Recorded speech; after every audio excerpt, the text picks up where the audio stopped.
Hello everybody, this is ELIZ-SHA Keating from WisdomSeekers.net. I have a very good webmaster.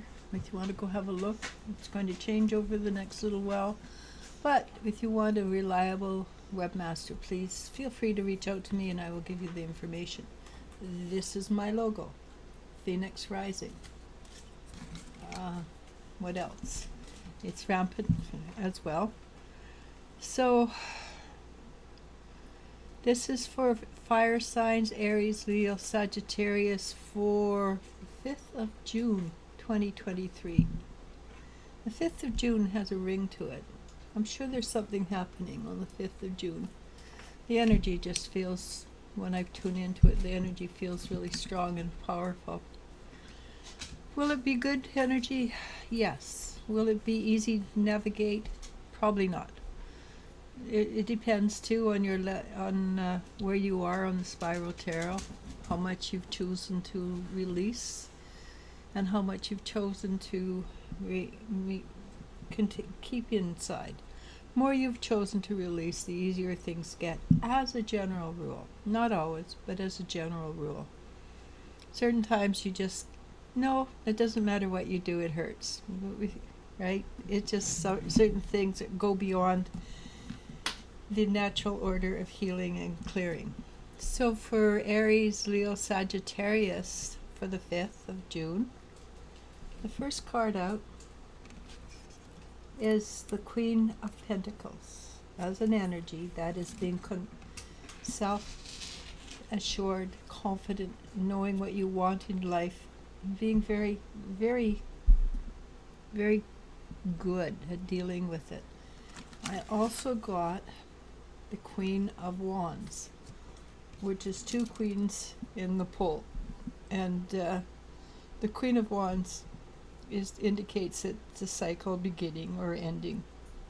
I mean, when one ends, another begins. It's sort of a mixed match. The only thing is that between starting the new one and ending the old one, there's usually a gray period, and that's very, very hard to navigate. I would say this is not so much a gray period as a choice period, but the fact that I got two queens and I did get a quick king would say that today the king is a choice. Make a choice, conscious choice. But the fact that I got the two queens would indicate that this is a day to clear up the feminine energy, make it a little more balanced. And it's like I said a couple of days ago, and I don't know where I said it, which one I said it on, but it's like we're shifting the things into micro management areas. Just push that a bit more, push the king of this a bit more, so that we come into a total balance. And it's not going to happen overnight, obviously. Can't do something in a couple of days that's been out of whack for 10,000 years. But that would indicate that the 5th is the feminine energy. So just choose to do it is what the King of Swords is saying. Just make the conscious decision to change and grow.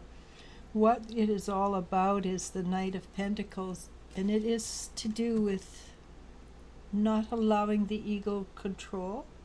It's more about allowing yourself to be in control, and the ego is a servant to the heart. And that's where the ego belongs. It belongs only as the servant. It doesn't belong as the master. And we see what happens when the master wins. Go to war over silly things, because we have to prove that they hurt my feelings. They disrespected us. Not that, okay, they disrespected us. How can we regain the respect from this country? Maybe we can't, because they're not that kind that respects anybody. And in that case, you just give them a show of force of some kind, and without going to war, which would be ideal, because Why would you go to war? The only reason to go to war that I can see is because it makes money for people who already have enough money. We don't need that. People don't need that. So another thing it's talking about the Seven of Wands is, along with being the master of your ego, it's talking about the Seven of Wands as being very good at life, living life well, which means you would have control or mastery over your ego events.